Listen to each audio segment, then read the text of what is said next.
Hi, this is Bob Wood, and in this How to Yearbook video, we're going to focus in on how to get the most out of your smartphone when it comes to photography.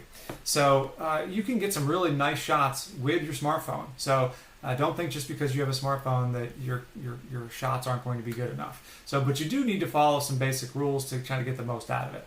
So number one, make sure that you clean the lens. It's one of those things that we just forget to do. We just assume it's always going to be clean, but we shouldn't assume that because we're grabbing our phones all the time. We're putting them in our pockets. We're taking them out. We could easily have some oily, smudgy fingerprint marks all over the lens. So just make sure that you clean that lens, and you'll really be glad that you did in most cases. So the next thing I think is obviously very important is lighting. So it's always important no matter what kind of camera you have, but especially with a smartphone because you can really have a poor photo with some really bad lighting. So try to go outside if you can. That's obviously a good thing. Whenever you can do that, that'll really help. But try, even if you're outside, not to be in direct light.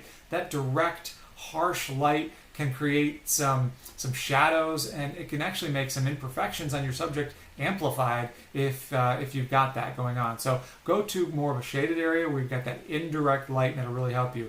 Of course, when you're indoors, the same kind of things apply. Try to get that natural indirect light when you can from using the windows inside the house to use that lighting. You can turn on some other lights as well. Again, try not to have the light focus directly on the subject, but shine it up towards the wall, and then you get that more indirect light, which can obviously help. If you can try to avoid it, try to avoid using the flash. Usually that's not a great thing to do with your smartphones. You're going to appreciate the quality of your photo much better if you can have other lighting, preferably natural indirect lighting, and then you'll get the best out of your photos. Another thing that's super important to do is to not zoom in with your fingers. The quality of the photos, even on some of the really nice smartphones that are out there, can really go down significantly when you're zooming in using your fingers. So use your feet. Get up, get closer, don't be lazy. Get closer to that subject to get the nice shot. And if you have a really poor phone, you know that the camera is not great, or if you're not sure, definitely make sure that you're doing this. Make sure that you get in close and zoom in so that we don't have to zoom in later. If we're cropping that photo later and blowing that picture up to get it to fill the picture frame the way we want, again, we could lower the quality of the photo. So make sure that you're getting in close. Now, if you know you have a great photo and you have lighting on your side, everything's going good, maybe it's okay to leave a little extra room so that we can be creative with the cropping afterwards. But in most cases, do the job ahead of time and get close and fill that frame in nicely to take the photo the way that you want. Another thing that I think is really important to note is that your camera probably has all sorts of filters and special effects that you can do.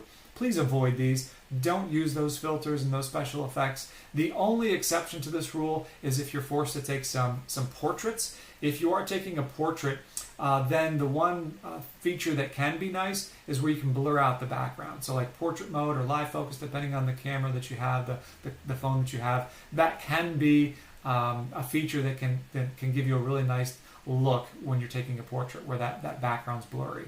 So don't get too crazy with it, and make sure your background is far enough away so that the effect really works. But that's the one exception to the rule, I would say.